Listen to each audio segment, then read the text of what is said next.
Bismillahirrahmanirrahim. Assalamualaikum warahmatullahi wabarakatuh.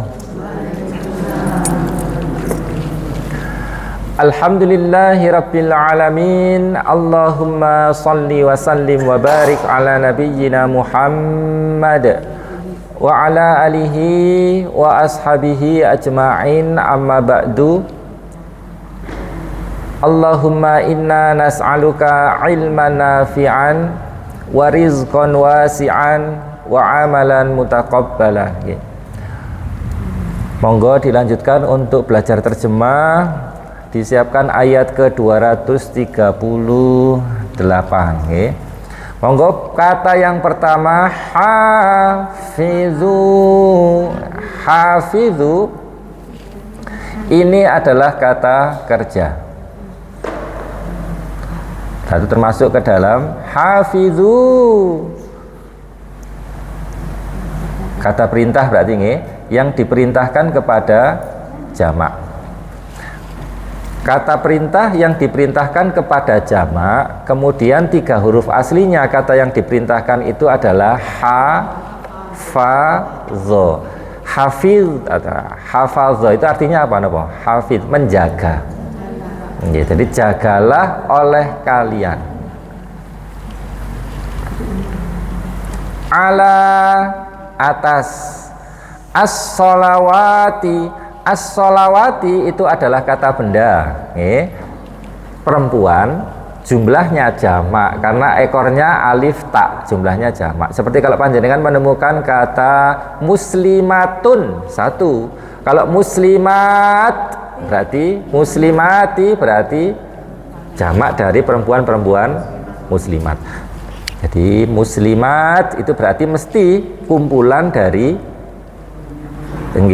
jadi ibu-ibu muslimah, jadi mesti tidak ada bapak-bapaknya. Nah, kata sholawat berarti jamak dari kata sholat. Kalau sholat itu satu, kalau sholawat itu berarti sholat. Hafizu, ini penting ya, ayat ini penting ya. Jagalah atau peliharalah oleh kalian ala atas as-sholawati. As-sholawati, sholat. Jadi semua sholat yang 5 waktu itu dan as-sholati. Nah ini kalau ini as-sholati berarti jumlah sholatnya satu sholat wusto.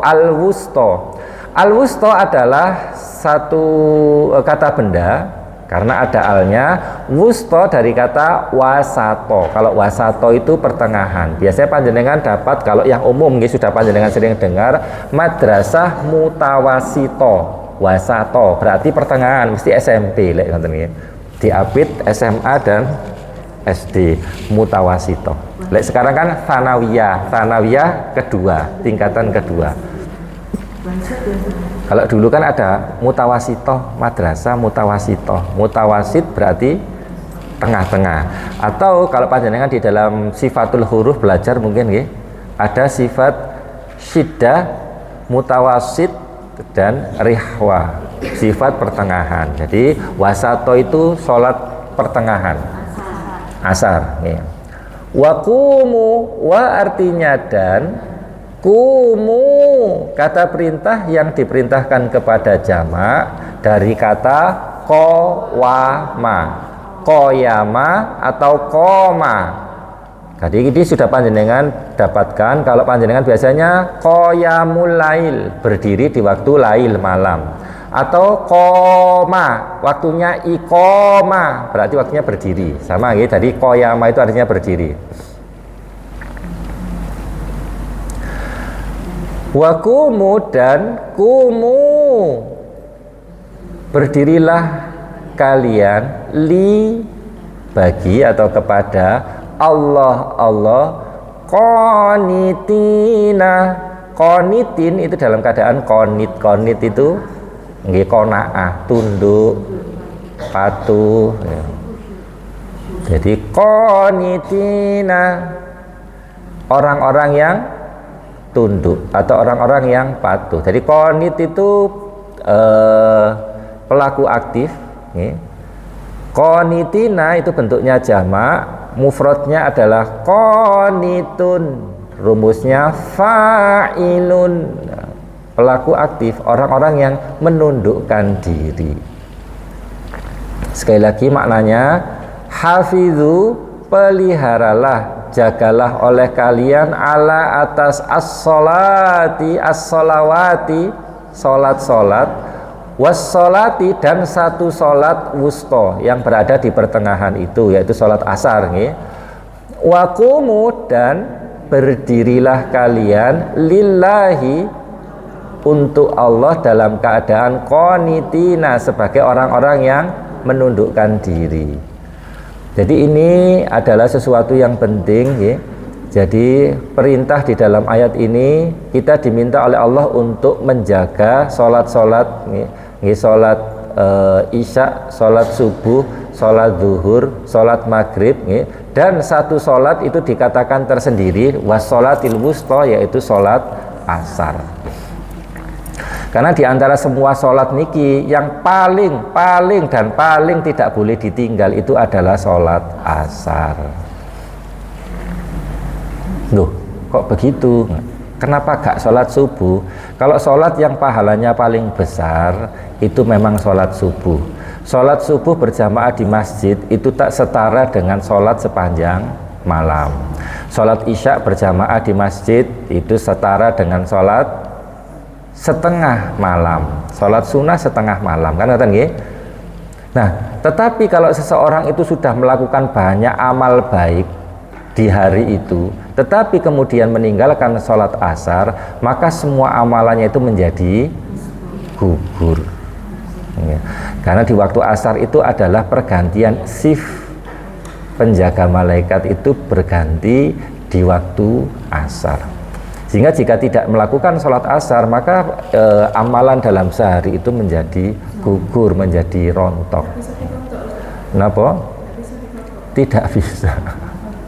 Tapi kalau kebetulan pas betul-betul nggak bisa, keadaan genting gitu, Ustaz? Dalam keadaan apapun sholat bisa dilakukan. Jadi sholat boleh dalam keadaan berdiri, duduk, berbaring, bahkan dalam keadaan berjalan itu boleh.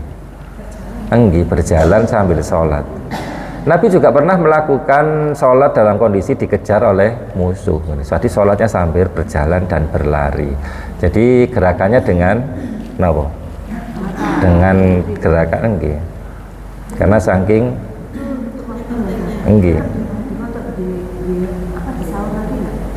tidak perlu, sudah kalau memang pernah melakukan meninggalkan yang seperti itu, ya cukup bertaubat, berjanji untuk tidak mengulanginya kembali. Nggih. Nggih. Apakah perlu mengkodok kembali? Tidak. Itu memang pernah suatu saat kejadian seperti itu, bahkan di masa sekarang pun juga banyak. Dalam keadaan umpami, dalam keadaan takut, takut berhenti, kondisinya mungkin menerobos jalan yang panjenengan juga merasa takut, boleh sholat di atas kendaraan itu. Jadi sholat itu tidak boleh ditinggalkan dalam kondisi dan keadaan apapun, intinya itu. Nah kemudian di antara semua sholat itu yang harus dijaga adalah sholat asar. Karena sholat asar itu adalah penentu dari semua sholat-sholat yang ada. Padahal sholat asar itu sing biasanya paling molor. Waktunya paling pendek, betul. Pendek karena kalau dulu kan kita 10 rakaat. Kalau asar hanya 4 itu ya Ustaz. Kenapa? Oh, kalau tambahan-tambahan, nggih. Nah asar itu memang kondisi kita biasanya sudah dalam kondisi sudah capek, sudah kan? Meskipun apalagi yang bekerja itu ngoten. Tapi perlu diingat bahwa di sini disendirikan, Bu. Hafidzu ala sholawati. Jadi jagalah oleh kalian sholat-sholat. Berarti sholat yang dimaksud di sini adalah sholat maghrib, sholat isya, subuh dan zuhur. Tetapi Allah menyendirikan kalimat yang satu ini, wassolatil wusto, itu disendirikan sendiri. Saking pentingnya sholat wusto ini. Jadi tidak langsung sholat-sholat semuanya, tetapi 4 sholat maghrib, subuh, zuhur dan isya sendiri, kemudian wassolatil wusta itu diberikan kata tersendiri. Ini merupakan sebuah penekanan bahwa di antara semua sholat ini yang paling utama itu adalah sholat wusta. Jangan sampai ditinggal, karena waktu asar itu adalah waktu pergantian malaikat pencatat itu tadi, sehingga kalau seseorang tidak menutup harinya itu dengan meninggalkan sholat wusta ini tadi, maka amalannya menjadi rontok semua sehari itu. Jadi percuma meskipun panjenengan ada orang yang berusaha keras berbuat baik, kemudian sholat asarnya itu tertinggal, jadi seperti fata morgana jadinya. Sehingga yang mungkin kalau yang sudah paham dan sudah pernah tahu tentang ayat ini, ya alhamdulillah. Kalau yang belum tahu, mulai sekarang di antara semua sholat yang perlu sangat dihati-hati adalah sholat asar. Waktunya itu juga harus berapa waktu? Nggih, kalau terkait dengan masalah waktu itu memang ada sholat di awal waktu, di pertengahan waktu, dan di akhir waktu. Ngoten nggih. Tapi kalau dikatakan sah, semuanya boleh dilakukan di semua waktu itu sah, ngoten nggih. Tetapi kalau yang utama adalah ya sholat di awal waktu. Jika memang tidak ada uzur yang menjadikan itu terlambat. Nah, uzur kan boleh terlambat waktunya selama itu uzurnya juga sesuai, ngoten nggih. Bukan karena aras-arasan.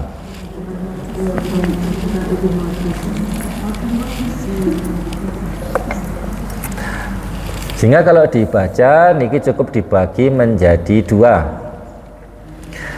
Hafizu ala sholawati was salatil wusta wa qumu lillahi qanitin. Jadinya tinggal ngoten saja. Ayat setelahnya fa maka, in jika, khiftum. Khiftum kalau ada kata tum itu mesti kata kerja fi'il madhi pelakunya kalian telah. Khif itu dari kata kenapa? Khif itu dari kata khawafa, khoyafa, khofa, atau panjenengan sudah kenal khauf biasanya, takut. Berarti kalau khiftum kalian telah takut, fa maka boleh dengan rijalan. Rijalan itu rijlun kan kaki nge. Berarti rijalan dalam keadaan berjalan, atau dalam keadaan rukbanan. Rukbanan ini kata benda aslinya turunnya adalah rokiba.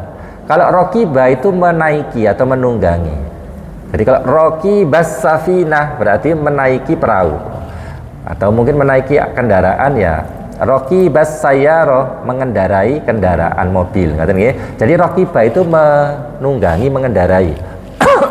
Nah ini yang ditanyakan tadi Bu, bagaimana jika panjenengan sholat dalam keadaan darurat? Sholat itu tidak boleh ditinggal, bahkan boleh dilakukan jika dalam keadaan khiftum kalian telah takut, dalam keadaan takut karena dikejar musuh atau dalam keadaan darurat, farijalan boleh bersolat dalam keadaan berjalan, aurukbanan atau berada di atas kendaraan.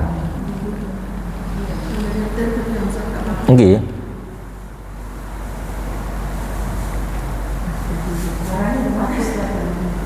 Loh, gerakannya ya dengan gerakan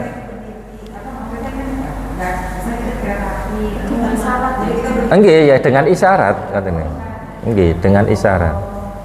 Kalau kondisinya itu normal, sholat di dalam kendaraan, kalau Nabi dulu itu turun dari ontanya menghadap kiblat katanya, atau menghadapkan ontanya ke arah kiblat, kemudian sholat, kemudian ya normal. Kalau itu kan dalam kondisi tidak tidak dikejar-kejar katanya, atau tidak dikejar musuh.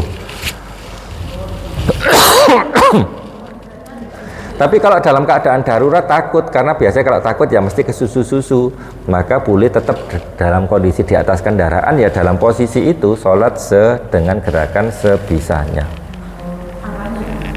Arahnya boleh kemanapun kalau panjenengan tidak mengetahui arah kiblat. Nggih. Kalau kereta atau kendaraan yang melaju, kita cukup menghadap ke arah laju kendaraan itu. Oke. Jadi kalau di dalam kendaraan kereta atau apapun mobil, panjenengan bisa sholat menghadap arah perjalanannya. Tapi kalau Nabi dulu, kalau dalam kondisi seperti itu, kalau memang tahu arah kiblat, beliau takbirnya itu ke arah kiblat. Takbirnya saja. Setelahnya mengikuti arahnya. Ya, kecuali tidak memungkinkan untuk kiblatnya malah di belakang, maka ya sebisanya. Jadi kemanapun kita menghadapkan wajah kita, disitulah Allah, kan ngoten. Tetapi jika memang masih mampu untuk menghadap kiblat, hadapkanlah ke arah kiblat. Sehingga sebenarnya tidak ribet, cukup mudah. Fa in khiftum farijalan aw rukbanan. Jadi jika dalam kondisi darurat atau takut, boleh sholat dalam keadaan berjalan atau rukbanan, rokiba, dalam keadaan di atas kendaraan. Maka ketika amintum, kalau ada kata tum ya mesti kata kerja fi'il maldi, pelakunya kalian amanah, amin, aman, sudah dalam keadaan aman, kalian dalam keadaan aman. Maka uzkuru adalah kata perintah yang diperintahkan kepada jamak. Kata perintah yang diperintahkan kepada jamak dari kata zakaro atau zikir. Jadi uzkuru, berzikirlah kalian,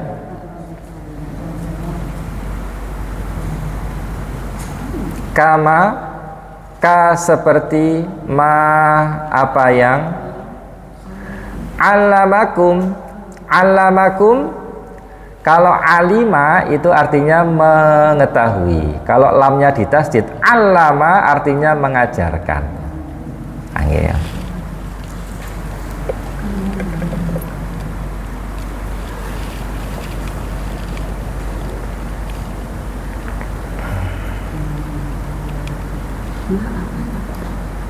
Allamakum, dia telah, alama dulu kata kerja fi'il maldi, pelakunya adalah dia telah mengajarkan kalian. Jadi dia Allah telah mengajarkan kalian apa yang lam belum, takunu kata kerja fi'il mudhari, pelakunya adalah tak dan wau, kalian. Kawana kana yakunu, menjadi. Ta'lamuna kata kerja fi'il mudhari, pelakunya adalah kalian, 3 huruf aslinya alima, mengetahui. Jadi tidak perlu mengulang sholat lagi, tetapi cukup dengan memperbanyak berzikir jika sudah dalam keadaan aman. Nah ini jadi sudah terjawab, berarti boleh sholat dalam keadaan farijalan au rukbanan. Fa idza amintum, maka jika kalian telah aman, fadzkurullaha, maka berzikirlah kepada Allah. Tinggal berzikir saja.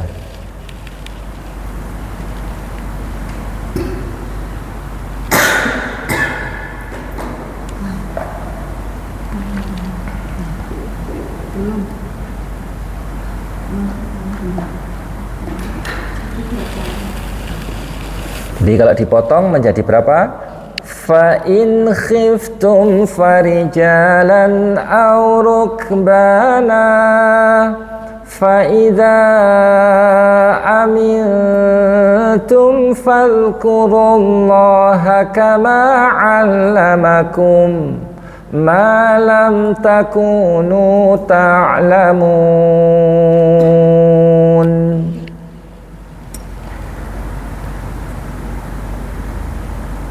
Atau boleh juga fa in khiftum farijalan aw rukbana fa idza amintum fadhkurullah kama 'allamakum ma lam takunu ta'lamun. Boleh juga.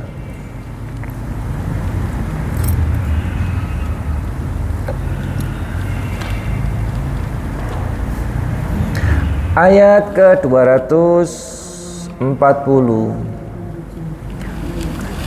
Walladzina, wa artinya dan, alladzina orang-orang yang yutawaffauna.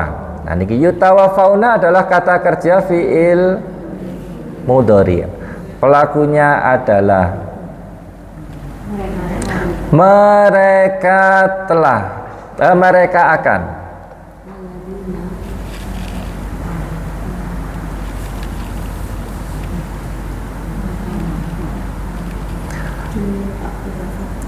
Mereka akan, kemudian 3 huruf aslinya wa, fa, ya, atau wafa, ya, wafawa, wafa, wafat maksudnya ya. Wafat mewafatkan kan berarti. Tetapi panjenengan di sana menemukan bentuk ua pada fi'il mudhari, maka menjadi majhul. Dan orang-orang yang mereka akan diwafatkan minkum, min dari kum kalian, wa dan yadharuna kata kerja fi'il mudhari, pelakunya adalah mereka akan, kemudian 3 huruf aslinya wazaro, yazaro, azaro, artinya meninggalkan. Wazaro, azaro, yazaro. Azwajan, istri-istri. Jadi, dan orang-orang yang akan mati di antara kamu dan meninggalkan istri-istrinya, ngoten nggih, hendaklah dia meninggalkan wasiatan, wasiat, meninggalkan wasiatan, sebuah wasiat, li azwajihim, li bagi, azwaji istri-istri atau pasangan-pasangan him mereka, sebagai mata'an, mata'a kesenangan, ila kepada al-hauli, haul satu tahun, hingga 1 tahun.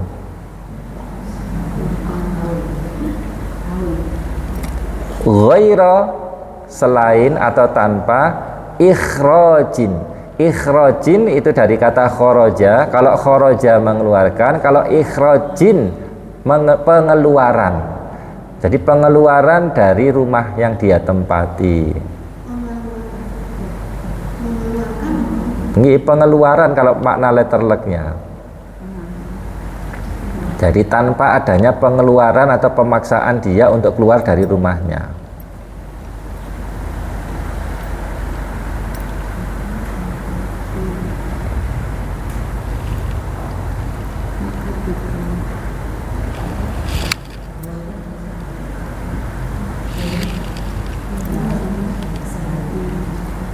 Fa'in, fa maka, in jika, kharajna kata kerja fi'il madhi, pelakunya mereka, perempuan-perempuan berarti ini, dari kata kharaja, mereka telah keluar.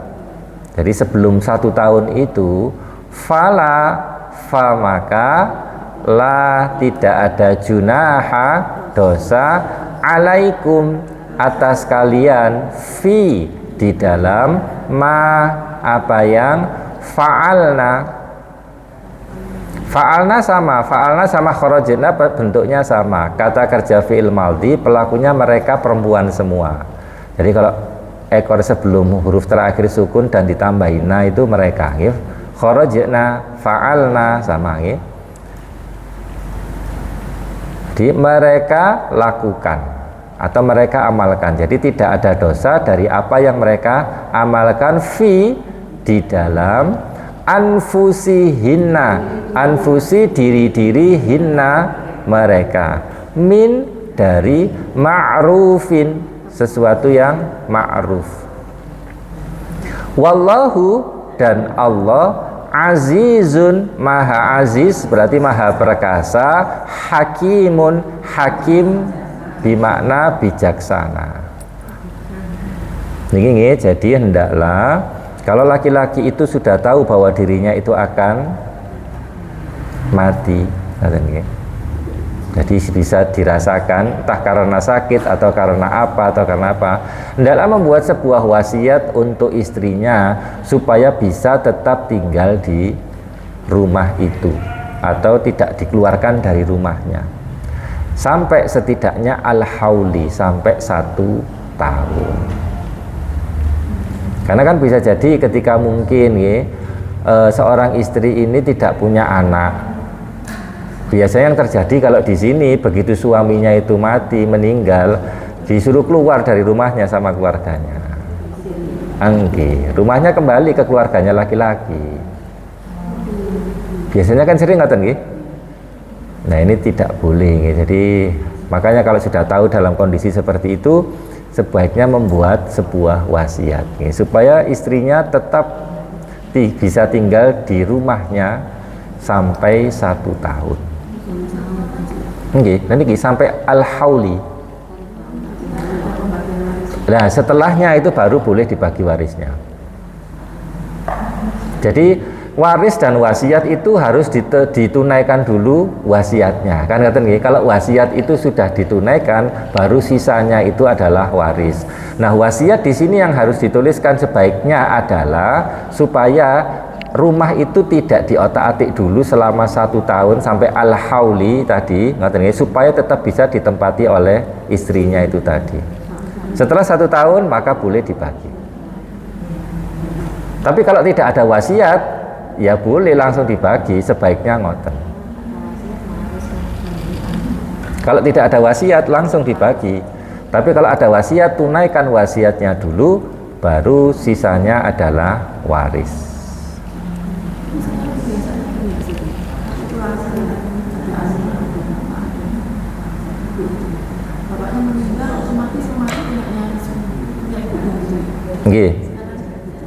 Padahal sebenarnya sebagian juga kembali kepada saudara ke bapaknya itu tadi.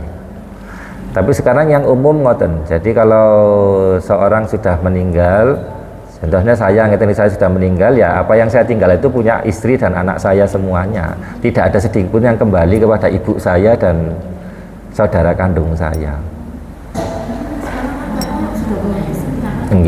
Meskipun tidak punya anak itu sekarang ngoten. Tapi ada juga yang ini biasanya itu laki-laki tinggal di rumah tinggalan orang tuanya, kan ngoten nggih. Nah, begitu ya memang rumah itu sudah miliknya suaminya, kan ngoten nggih. Kemudian menikah. Nah, setelah menikah itu meninggal, maka rumah itu diminta kembali oleh keluarganya suami. Nah, istrinya biasanya langsung disuruh pergi. Kenapa? Iya, lah kan dia dulu sudah diminta, sudah diberikan sama orang tuanya.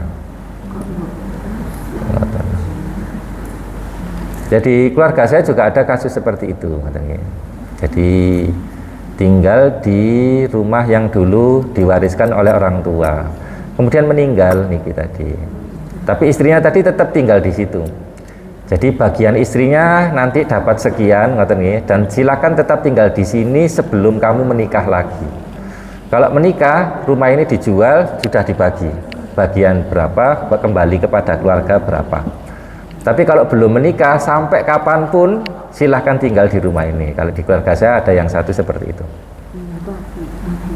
Nah, saya juga kaget, banyak orang yang mengatakan, loh kok begitulah, lapo ya wis kongkon mulai, wis memang sudah meninggal, juga tidak punya anak, betul, enggak masalah, jadi di keluarga saya ada yang seperti itu. Jadi tetap tinggal di sini dan bagianmu tetap nanti akan tetap dibagikan.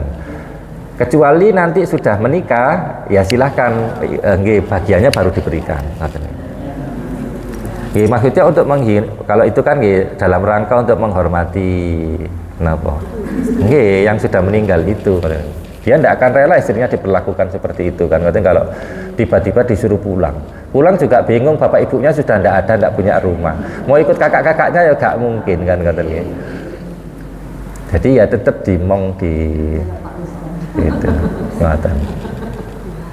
Iya, tapi di masyarakat itu sekarang pokoknya suaminya meninggal ya punya istrinya gitu. Nggih. Jadi kalau yang dicari adalah barokah, ya itu tadi kembali. Kalau yang dicari adalah barokah, ya tidak akan muluk-muluk seperti itu, karena sangat paham bahwa sesuatu yang sedikit belum tentu habis, tidak akan habis. Katanya kan cuma 8 ya. Betul katanya. Nggih. Secara syariat. Nggih. Nggih. Punya istrinya. Nggih. Tidak. Nggih. Kalau rumahnya istri, tinggalannya istri, tetap punya istrinya. Makanya memang betul, wekmu wekku, wekku ya wekku, itu betul katanya. Jadi kalau istri ngomongnya kata wekmu wekku, wekku ya wekku, itu memang betul seperti itu. Jadi kalau hartanya suami itu memang nanti kalau mati sebagian punya istri, tapi kalau hartanya istri itu ya milik istri sendiri.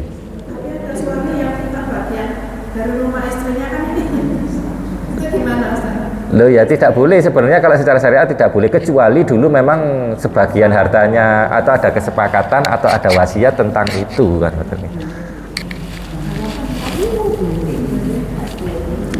Ngoten nggih. Nggih memang harta ini sangat sensitif.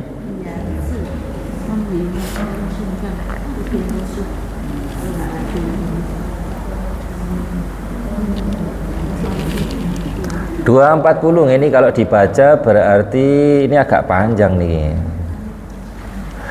Walladzina yutawaffawna minkum wa yadharuna azwajan wasiyatan li azwajihim mata'an ilal hauli ghaira ikhraj.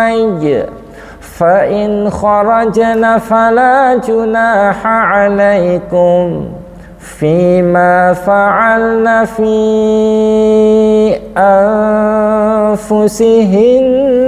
مِنْ مَعْرُوفٍ وَاللَّهُ عَزِيزٌ حَكِيمٌ. Tetapi kalau istrinya itu tadi mampu untuk keluar dari rumah itu sebelum 1 tahun, maka itu tidak apa-apa dan tidak berdosa. Loh, memang kadang itu ada mertua atau saudara-saudara itu yang gati ya ada, yang tidak gati ngoten ya ada, nggih. Lho nggih.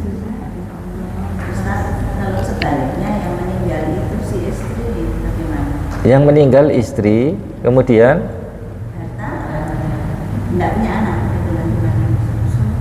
tidak punya anak, suaminya ya tetap dapat kembali sebagian kepada saudara kandungnya, orang tua dan saudara kandung dari istri. Tapi kalau hitungannya nanti silahkan ditanyakan kepada yang ahli kalau itu. Kalau saya hitungan jelasnya itu, karena kan memang ilmu faraid itu ada sekolah dan kuliahnya khusus jurusan faraid.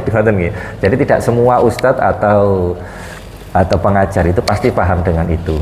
Kalau untuk garis besarnya memang kembalinya seperti itu, tapi hitungan detailnya seperti apa niku ada keilmuan tersendiri. Seperti ilmu astronomi itu kan ada sendiri. Ilmu hisab ada sendiri. Jadi tidak semua pasti paham. Tapi secara umum niku ngoten. Jadi kalau itu hartanya istri, nanti akan kembali sebagian kepada suaminya dan sebagian kembali kepada keluarga besarnya itu. Jadi tidak kembali kepada suaminya semuanya, mboten. Kecuali memang ada wasiat itu tadi.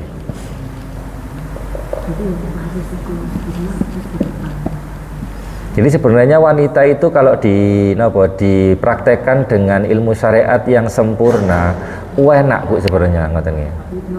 Nggih, jadi ketika dia bersama orang tuanya, dia menjadi tanggung jawab bapaknya dan saudara laki-lakinya. Ketika sudah menikah, menjadi tanggung jawab suaminya, ngoten nggih. Ketika suaminya meninggal, dia kembali kepada saudara laki-lakinya, ngoten nggih. Jadi sebenarnya tinggal duduk diam ibadah, ngoten nggih maksudnya. Ngoten, kalau dipikir simpelnya seperti itu. Tapi pada kenyataannya kalau sekarang yo nggih. Kalau saudara laki-lakinya itu nggak ngurusi, misalnya adiknya itu ditinggal suaminya. Nggih. Nggak ngurusi adiknya. Tidak boleh, itu dosa Bu. Itu berarti lari dari tanggung jawab. Ya betul. Jadi memang kalau laki-laki dapatnya 2/3 karena memang mereka memiliki tanggung jawab untuk memberikan jaminan kehidupan kepada saudara-saudara perempuannya. Yang jadi masalah itu sebenarnya bukan pada dia Bu. Kalau biasanya itu pada pasangannya. Contoh saya saya punya kakak perempuan, saya punya adik perempuan. Umpama adik perempuan saya ini ditinggal mati suaminya, maka itu menjadi tanggung jawab saya, Nah, yo semuanya kan ngoten nggih. Jadi tanggung jawab saya terkait dengan masalah kebutuhan makan, ngoten nggih, atau keamanan dan lain sebagainya.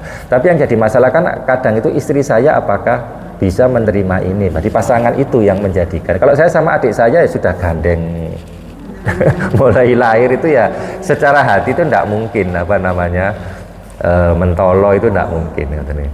Tapi kadang itu terbentur dengan hal-hal seperti ini.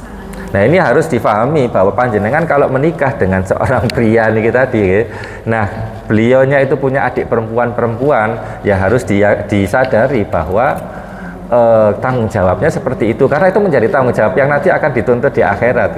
Kalau kemudian panjenengan menghalangi, gak usah dirumati jarno wis. Nah itu justru akan menjadi beban panjenengan atau beban suami ketika nanti di akhirat nanti. Jadi wanita itu memiliki tanggung jawab terhadap laki-laki memiliki tanggung jawab terhadap saudara wanitanya. Itu boleh nggak usah izin istrinya ya? Kenapa? Kalau mau ngasih gitu kan boleh aja, kalau nggak izin istrinya kan wajib. Enggak, selama itu secukupnya loh, nggih. Maksudnya secukupnya juga tidak berlebihan, karena kalau beranu kan menyebabkan sesuatu yang tidak adil lahirnya kan. Jadi ya tetap harus dirumati dengan sewajarnya. Jadi tidak berlebihan, juga mempertimbangkan faktor mudorot dari dampak itu tadi. Nantinya dibelanjani istrinya itu yang menjadikan akhirnya tidak adil, menjadikan sebuah masalah. Yang pada intinya adalah bahwa ini kita kalau wanita itu sebenarnya tinggal ikut saja terhadap penanggung jawabnya. Di saat ada bapak boleh ikut bapak, ada suami ikut suami. Suaminya sudah tidak ada, tinggal ikut saudara laki-laki. Ustaz, saya punya teman, jadi dia meninggal suaminya, anaknya 3 perempuan semua. Dia tuh lebih santai, kan kok gak kerja? Gak, aku kan udah pengen Gusti Allah gitu. Bener-bener gak kerja, tapi tiap bulan tuh ya betul Bu, jadi ada memang ngoten. Saya juga punya seorang teman yang ngoten itu, bekerjanya itu seala kadarnya. Saestu pekerjaannya itu ala kadarnya, anaknya banyak, anaknya itu banyak, bekerja ya ala kadarnya, pokok bekerja ngoten niku. Tapi ibadah terus pokoknya itu semua ditirakati, dan ibadahnya itu saya akui memang jauh lebih dari kalau dari saya ini jauh ngoten niku. Lho ya tapi itu cukup. Saya indikatornya juga ngeten. Lho daripada anak saya itu lho ya lemu-lemuan anaknya itu ngoten niku. Anak saya itu kurus-kurus Bu ngoten niku. Tapi itu padahal anaknya ya banyak. Nyambut gawene ya tapi ya pokok sholat jamaah 5 waktu di masjid, sholat ya sholat, anak-anak diguiringi kabeh ke masjid, terus seperti itu. Terus hari-harinya itu cuma berdoa, memohon kepada Allah rezeki. Kalau saya perhatikan mohon rezeki, kemudian ya bekerja ala kadarnya ngoten niku. Lho tapi ya cukup, anak ya lemu-lemu ngoten. Loh, sehingga saya tidak bisa mengatakan bahwa kehidupannya seakan orang ini tidak bisa ngoten. Bisa jadi saya harus menyakini diri saya sendiri ngoten nggih. Loh nggih, saya perhatikan ya, kalau dijajarkan anak saya ngene iki lho entahlah. Lah iki iso lemu anak itu sing tombem-tembem ngoten niku. Lho nggih, menyenangkan ngoten melihatnya ngoten. Padahal dalam kondisi yang biasa-biasa saja. Sehingga memang boleh ngoten niku. Jadi memang hidup itu usaha secukupnya ngoten niku. Terus tawakal itu yang tinggi. Memang ada tipe-tipe yang seperti itu. Bukan diurusin keluarganya, teman-teman suaminya itu yang ngasih-ngasih. Nggih. Ya tidak apa-apa juga ngoten. Nggih. Yatim sama janda. Nggih. Boleh seperti itu. Tapi nggih yang penting tidak kalau perempuan kan memang tidak wajib bekerja yang sampai seperti apa ngoten nggih. Jadi memang kalau kita melihat ngoten berarti ada anak-anak yatim ya memang itu sebuah tanggung jawab moral untuk kita membantu. Jadi kalau menurut saya diberikan ada seorang perempuan ditinggal mati suaminya, anaknya banyak ngoten nggih. Kemudian dia bekerja sak-sae ngoten nggih, pokok dapat ya sudah. Kemudian kita membantu itu bukan sebuah apa-apa ya, memang itu sebuah kewajiban moral ngoten nggih. Karena mereka memiliki anak-anak yatim. Enggak apa-apa ngoten. Saya juga punya teman yang seperti itu tadi saya ceritakan itu ngoten nggih. Kan Gusti Allah sing njupuk bojoku. Sama kaya kan kudune bojoku, dijupuk ya aku jaga Gusti Allah gitu. Yo kerja ta lah yo. Gak wis gitu. Tapi kok ya bojoku bojoku. Nggih. Masya Allah. Nggih, intinya itu ya tidaklah kalau orang itu sampai mati kemudian karena itu. Apalagi nuwun sewu di wilayah Sawu Jajar ini. Saya itu Bu mau Sawu Jajar ini kalau saya lihat itu sesuatu yang sangat mulia sekali. Sawu Jajar ini. Panjenengan kalau punya hidup di sini itu dibandingkan dengan di tempat-tempat yang lain jauh. Bahkan mertua saya itu kalau lihat di sini itu iri ngoten. Kok bisa di sini itu seperti ini kehidupan masyarakatnya. Ngaji mulai isuk sampai bengi itu setiap jam yo ada, tinggal nuruti awak iki kuat nggih ngoten nggih. Terus juga ngoten dilut-dilut makan-makan, dilut-dilut makan-makan di masjid, masuk di masjid makan-makan lagi, dilut makan pindah ke sana makan-makan lagi, hampir setiap hari ngoten nggih. Makanya sampai ngoten, seumpama seseorang itu rajin ke masjid sudah tahu jadwalnya ngoten sudah tidak usah masak ke rumah, tinggal pindah ke sana dan ke sini. Loh ya kan tidak apa-apa ngoten nggih. Ya tidak apa-apa seperti itu ngoten nggih. Memakmurkan masjid juga menerima sedekah dari orang-orang yang memang ingin bersedekah. Karena suatu saat nanti itu ketika sedekah sudah tidak lagi diterima itu tidak ada orang yang terima sedekah itu ngoten. Ya boleh seperti itu memang ngoten nggih, silahkan mawon. Jadi kalau di Sawu Jajar ini mertua saya sampai napa nggih? Nggih, terpukau ngoten kok. Masjid juga selalu penuh padahal di sini itu bukan orang-orang nganggur ngoten. Itu kalimatnya ngoten. Padahal di sini itu rata-rata pekerja ya Mas ya, tapi kok bisa ngoten ya. Masjid itu rata-rata ya gak sampai seperti di sana itu masjid besar ngoten jamaahnya cuma 5. Nggih. Jadi di Sawu Jajar ini adalah sesuatu yang sangat harus disyukuri. Tinggal menawari kita mau ngaji di mana, kuat seberapa lama katanya. Loh nggih Bu, saya ngajar ngaji itu sampai 9:30 malam. Yo ada ngoten nggih. Kalau dulu sampai jam 10:30 malam. Jadi ada bapak-bapak pekerja yang memang minta ngaji itu jam 9 malam. Bisanya itu memang jam 9 malam ngoten. Mau ditolak niku ya kasihan ngoten nggih. Beliau berharap-harap bisa dapat tempat ngaji. Kalau tidak diberikan juga ngoten niku tadi diberikan ya sudah dijalani saja sampai 10:30 malam saestu niki Bu. Sampai sekarang Pak. Saat niki mboten, kalau sekarang maksimal 9:30 ngoten niku. Tuh ada orang-orang ngoten. Saya sampai ngoten kalau cerita ngene. Lho yo ada orang mau ngaji jam 8 malam niku lho ada ngoten. Jadi ada beberapa kelompok di sana itu yang bisa ngajinya jam 8 malam. Jadi membentuk kelompok sendiri, sudah pulang kerja, sudah agak santai di rumah baru ngaji sama-sama ngeten ini jam 8 malam sampai 9:30. Yo ada yang mau ngoten nggih. Maksudnya itu makanya Sawu Jajar ini sesuatu yang wajib disyukuri ngoten. Kalau di luar sana itu saya itu guaring wonten napa-napa kadang. Tanggi. Kembali ke ayat 241. Wa dan lil mutallaqat berarti wanita-wanita yang masuk rumus mu'a berarti pelaku pasif dan alif tak di ekor menunjukkan jumlahnya jamak. Walil mutallaqat dan bagi wanita-wanita yang diceraikan, mataun itu sebuah kesenangan atau hadiah bil ma'ruf, dengan yang baik. Haqqon, kebenaran, ala, atas al-muttaqin, orang-orang yang takwa, yang bertakwa. Ini masuk rumus MUI, bertakwa. Walil mutallaqati mata'um bil ma'ruf haqqan 'alal muttaqin.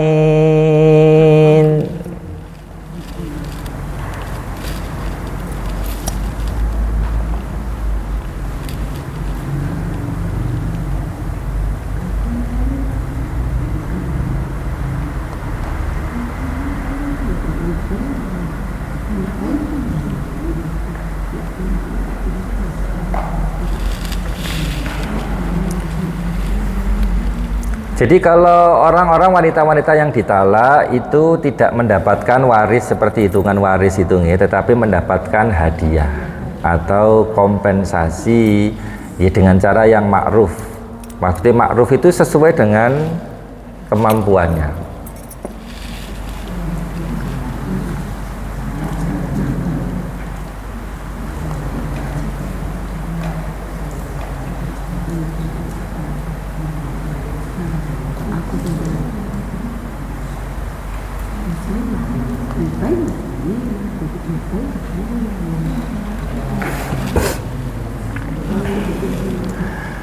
(232) Kadzalika, ka sendiri dalam bahasa Arab itu memiliki makna ka seperti.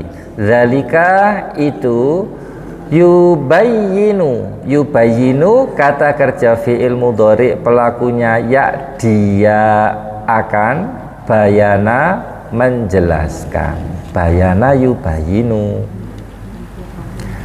dia akan menjelaskan. Dia siapa? Allah. Ya.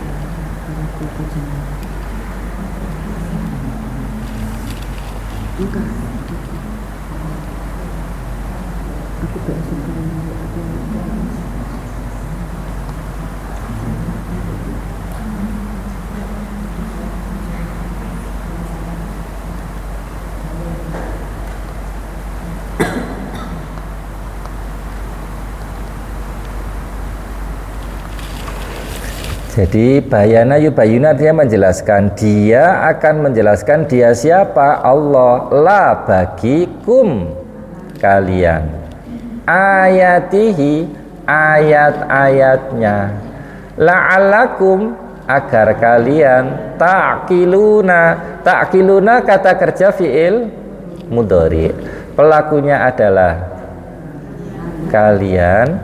Nah, sisa 3 huruf aslinya akal, akola, akal, berakal atau berpikir maksudnya. Jadi kadzalika seperti itu, yubayyinu dia akan menjelaskan, dianya adalah Allah, lakum bagi kalian, ayatihi ayat-ayatnya, la'alakum agar kalian ta'qiluna kalian berpikir. Jadi kalau dibaca menjadi kadzalika yubayyinullahu lakum ayati la'allakum ta'qilun.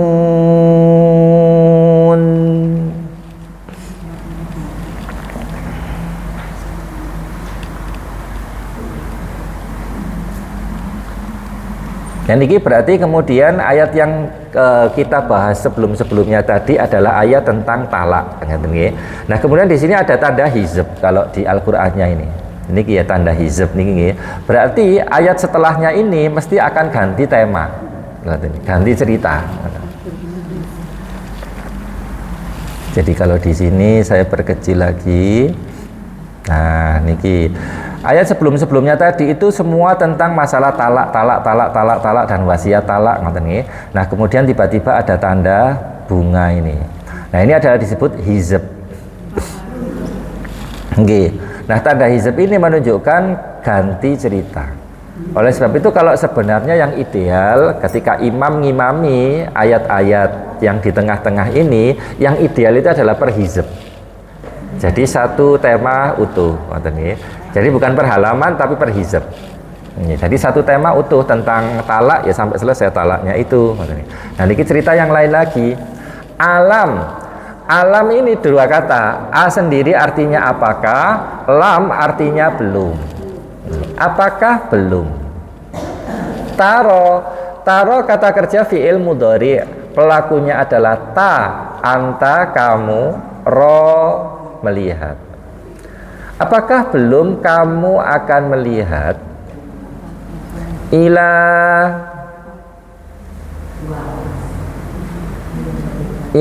kepada.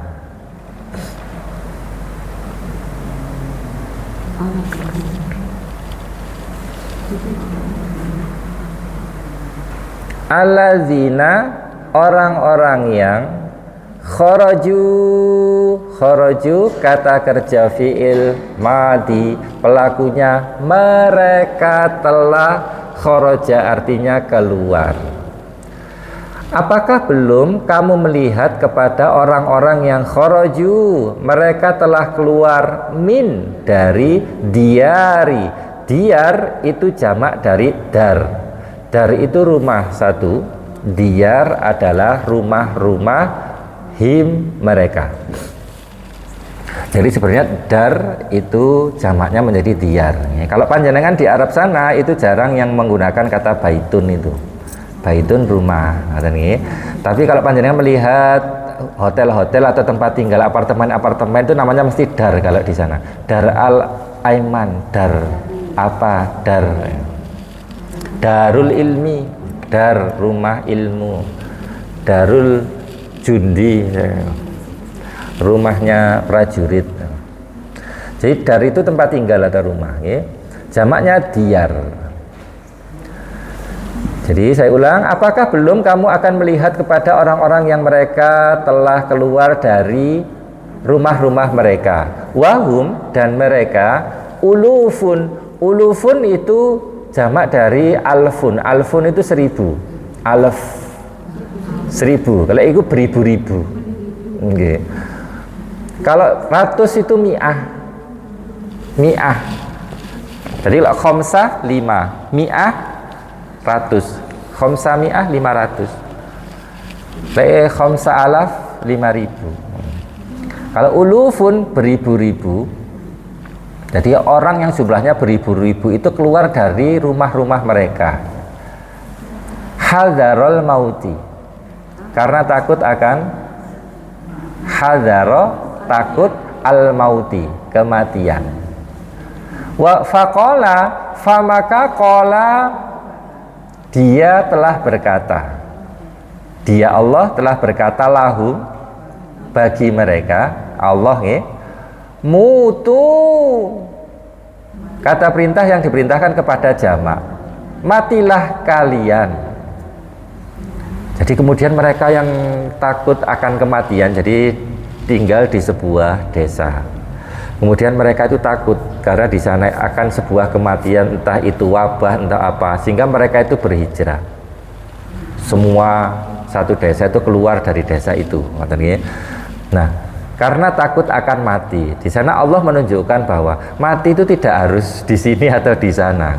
Kemudian Allah mengatakan, mutu, matilah kalian semua. Mati semuanya itu.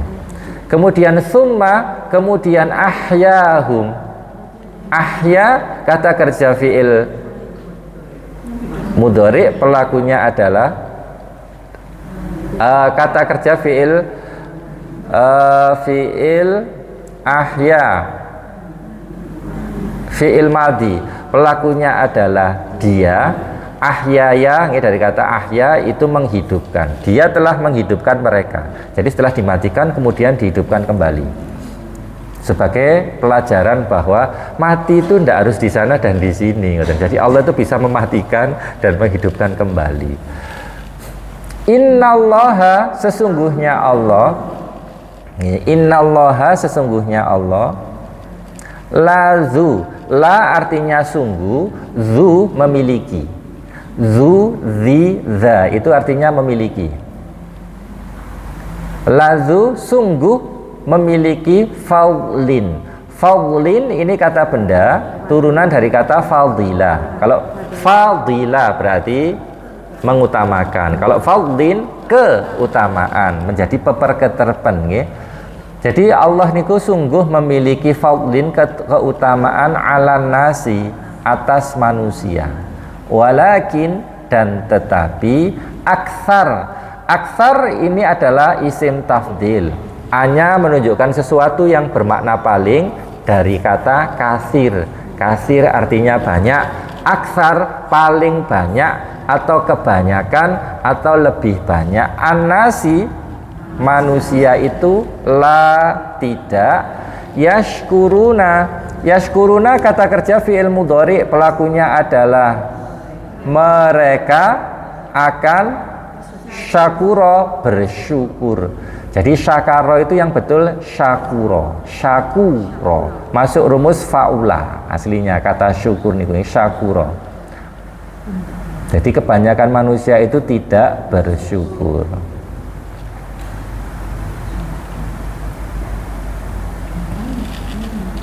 Ini ceritanya beda lagi, ini sudah tidak terkait dengan masalah talak tadi karena sudah beda hizb. Kalau dibaca menjadi alam tara ilal ladzina kharaju min diyarihim wa hum ulufun hadharal maut faqala lahumullahu mutu thumma ahyahum innallaha ladzu fadlin 'alan nas. Walakin untuk mengawali, walakinna aktsaran nasi la yashkurun. Dihapuskan sampai bawah mawon nggih. Ini setelahnya ngajinya sinten? Oh, kosong. Nggih, sampai bawah nggih. Ayat ke-244, wa qatilu, wa artinya dan, qatilu kata perintah yang diperintahkan kepada jamak karena ekornya waw alif. Kemudian yang diperintahkan adalah qatala, dan bunuhlah atau dan berperanglah kalian fi sabilillah, di dalam jalan Allah. Berperanglah kalian di jalan Allah. Wa'lamu, wa dan, i'lamu kata perintah yang diperintahkan kepada jamak.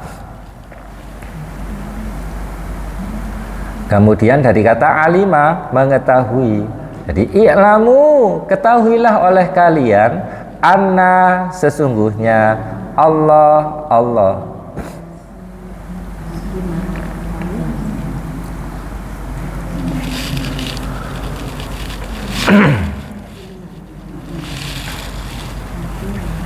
Sami'un maha mendengar, alimun maha mengetahui.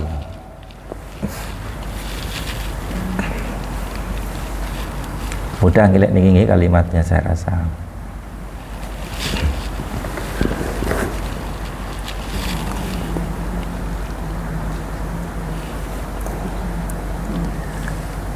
Ini kalau dibaca dipotong jadi dua. Wa qatilu fi sabilillah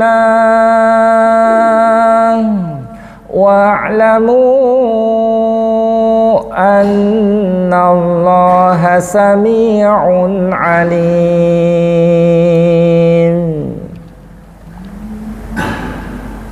Kalau ilmu tajwid sedikit, kalau wa'lamu itu adalah mad jaiz munfasil. Mad jaiz munfasil itu kan ada layarnya, boleh dibaca panjang berapa? Boleh 2, boleh 4, boleh 6. Sehingga di sini umpami meskipun ada layarnya, ada seseorang membaca wa qatilu fi sabilillahi wa'lamu annallaha sami'un alim. Boleh. Jadi layarnya cuma dibaca 2. Karena itu adalah mad jaiz. Loh lah kok iso mad jaiz dibaca 2? Ciri-cirinya apa sih? Ngaten nggih. Jadi kalau panjenengan perhatikan wa'lamu, mu itu aslinya kalau layarnya saya hilangkan, mu itu adalah mad tabi'i atau mad asli, panjangnya 2.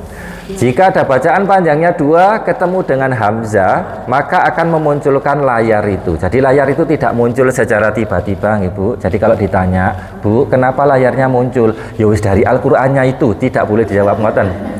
Jadi mu adalah mad asli atau mad tabi'i, ketemu hamzah, maka akan memunculkan layar. Pertanyaannya saya balik, kenapa layarnya muncul? Karena ada mad asli atau mad tabi'i yang ketemu hamzah, jadi muncul layar. Nah pertanyaannya sekarang, layarnya ini layar apa? Mad wajib atau mad jaiz? Kalau mad tabi'i dan hamzahnya ini berada di dalam satu kata, maka menjadi mad wajib. Kalau antar kata berarti menjadi mad jaiz. Kebetulan di sini mad jaiz. Berarti kalau mad jaiz boleh dibaca panjang 2, boleh 4, boleh 6, meskipun itu ada layarnya.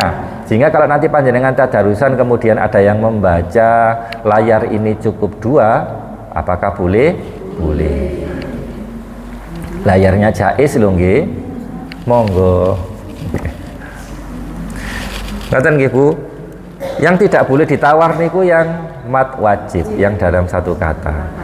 Yang tidak boleh lagi melok-melok ngoten nggih. Jadi lho nggih, tadarusan kemudian Bu Ustadzahnya ini membaca mad jaiznya dibaca panjang 2. Nah, kemudian yang tidak tahu-tahu ini melok-melok, "Lah Bu Ustadzah sing pinter itu loh, layarnya dibaca panjang 2." Ya akhirnya ditabrak semua layarnya jadi 2 semua. Itu yang tidak. Yang sering ngoten. Jadi kalau saya ditanya, loh kenapa ini kok dibaca panjang 2? Ngoten nggih. Ya kadang kan kalau ngoten kadang betul kadang salah, karena kadang ada yang jaiz, kadang ada yang wajib. Nah ketika ditanya, loh kenapa kok dibaca panjang 2? Nah niku Bu Ustadzahnya sing pinter mawon guru ngajinya itu membacanya layarnya kadang dibaca 2, kadang dibaca panjang. Loh nggih. Nah itu akhirnya ikut-ikut sesuatu yang tidak paham dasarnya. Jadi tidak boleh ngoten nggih. Yang jaiz boleh 2. Yang wajib ya tetap panjang katanya. Jadi tidak boleh dipukul rata, layar 2 semua supaya napasnya enteng. Tidak boleh nggih. Satu ayat lagi 2, 4, 5. Man siapa yang za seperti tadi, za zizu memiliki. Man siapa yang za memiliki allazi yang yuqridu ini dari kata qarada. Kalau yuqridu kata kerja fiil mudhari, pelakunya dia akan meminjamkan kepada Allah qardon, pinjaman kan ngoten nggih. Kalau qarada kan meminjami, kalau qardon pinjaman yang hasanan, yang baik. Fayudha'ifahu, fa artinya maka, yudha'ifa kata kerja fi'il mudhari, pelakunya dia. Nah dha'ifa itu artinya aslinya lemah kan ngoten nggih, tetapi di sini juga dimaknai melipat gandakan, dha'afa nggih. Jadi maka dia akan melipat gandakannya lahu, baginya, adha'afan dengan lipat-lipat, dengan pelipatan yang katsirah, yang banyak. Jadi barang siapa yang meminjamkan pinjaman kepada Allah, niki janji Allah lho nggih, fayudha'ifahu, maka dia Allah itu akan melipat gandakan pinjamannya tadi itu nggih, adha'afan katsirah, dengan lipat ganda yang tidak tahu jumlahnya berapa, yang banyak, intinya ngoten. Ini harus diyakini, harus benar-benar diyakini. Wallahu dan Allah yaqbidu itu bahasanya kalau gampang itu menangkap, menyempitkan gitu. Menangkap itu juga qabado. Menangkap ayam qabado. Menangkap, membuat menjadi sempit. Jadi yaqbidu dia akan menyempitkan, wa dan yabsutu dia akan dari kata basato menghamparkan. Lawannya dari qabado basato. Wa ilaihi dan kepadanya turja'una kata kerja fi'il mudhari pelakunya kalian akan masuk rumus turja'u pada fi'il mudhari akan dikembalikan. Jadi niki harus diyakini oleh seorang muslim niku dengan sepenuh hati. Barang siapa yang meminjamkan pinjaman kepada Allah, yakinlah Allah akan membalas itu dengan lipat ganda yang berlipat-lipat dan kathiron dan banyak. Ngoten nggih. Apakah rezeki itu selalu dalam bentuk kebendaan? Tidak, Bu. Hati yang luas menerima cobaan itu juga merupakan rezeki yang tidak ternilai. Hati yang luas untuk bisa menerima beratnya kehidupan itu merupakan rezeki yang tidak ternilai dan tidak bisa dibeli. Nggih saestu kan ngoten. Oleh sebab itu di sini memberikan pinjaman kepada Allah. Saya baca dulu sedikit.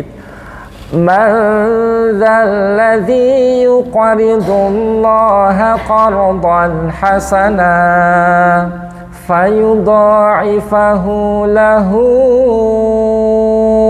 aw'afan katsirah. Wallahu yaqbidu wa yabsutu wa ilaihi turja'un. Apakah sebenarnya Allah itu butuh pinjaman dari kita? Kok di sini itu sampai ada kalimat jika kita itu meminjamkan pinjaman kepada Allah, maka Allah akan memberikan balasan berlipat-lipat katanya. Jadi seperti nopo jadinya. Apakah sebenarnya Allah itu butuh? Tidak sama sekali. Segala sesuatu sedekah dan pinjaman itu sejatinya akan kembali kepada pemiliknya. Sesuatu yang real dan sering saya ceritakan, sedekah itu adalah tata cara atau sebuah terapi untuk pelakunya ini supaya memiliki hati yang lapang. Biasanya yang sering saya ceritakan, panjenengan sudah sering sedekah ke masjid ini 1 juta, 2 juta, 3 juta Ibu nih. Jadi kalau ke pasar kehilangan duit 1.000 niku sudah pagi kehilangan, siang sudah lupa. Saestu. Nah itulah hatinya berarti sudah lapang ngoten. Tapi orang yang tidak pernah sedekah itu kehilangan 20.000 niku di berangkat ke pasar tadi niku kehilangan 2.000 niku getune niku petung dina petung bengi ngoten nggih. Kok bisa sampai kehilangan 20.000 yang tadi mau dibelikan cilok itu tadi ngoten.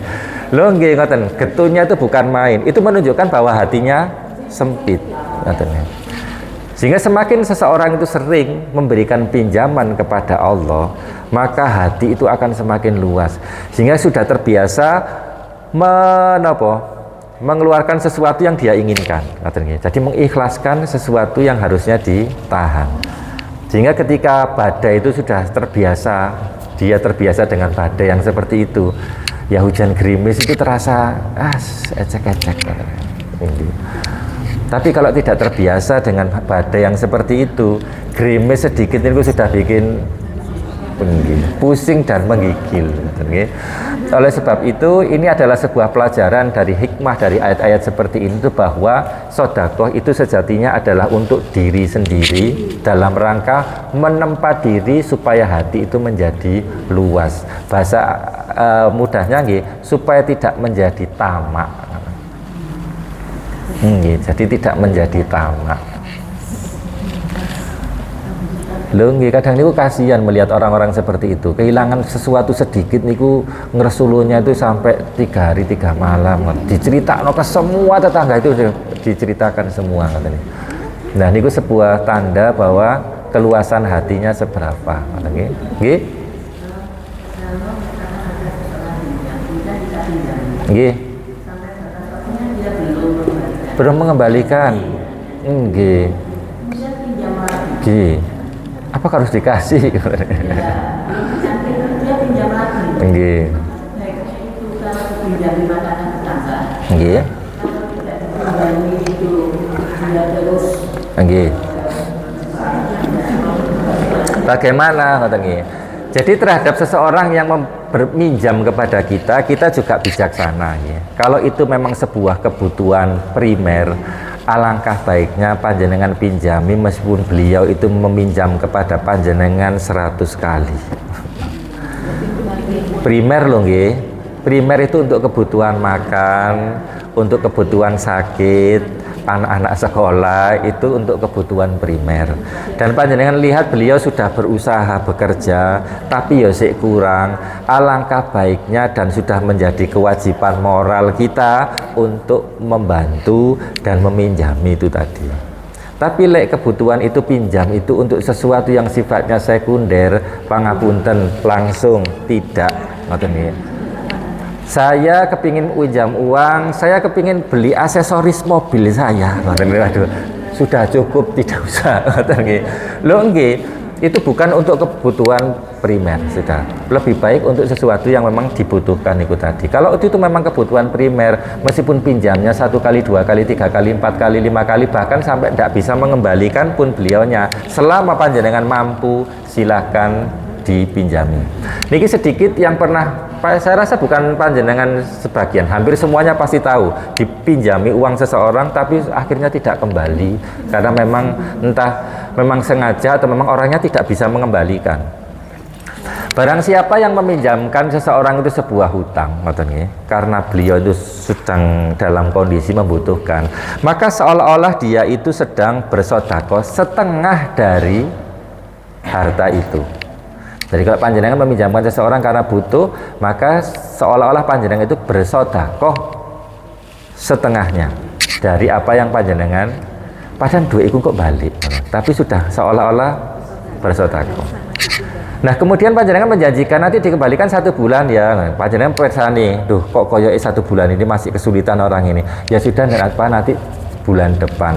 Jika panjenengan memberikan tangguh kepada orang yang kesulitan untuk mengembalikan hutang itu tadi, maka pahalanya setara dengan panjenengan bersedekah 1 penuh dari apa yang panjenengan sedekahkan itu. Padahal masih ada kesempatan uang itu kembali, tapi pahalanya seolah-olah panjenengan bersedekah dengan 1 niku tadi.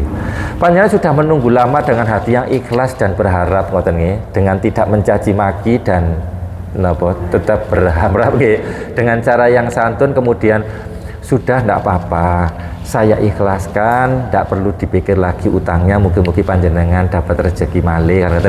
Nah, mulai sudah mengikhlaskan seperti itu, maka seseorang ini seolah-olah bersedekah 2 kali dari apa yang dia sedekahkan. Ini yang menjadi penghibur kita semua untuk hal-hal yang sudah lepas dari diri kita dan ternyata tidak kembali niku tadi. Kalau saya kan kita tahu tuh ilmunya kalau memperpanjang pemberian keuangan pahalanya 1. Okay. Saya sebenarnya ikhlas ya, gitu. Tapi saya lihat begini, ya kalau mati aku ikhlas atau aku yang mati ikhlas. Kan lumayan bisa terus. Dan gitu tadi, boleh seperti itu. Nggih betul ngoten. Sehingga menjadi sesuatu yang jariah terus mengalir.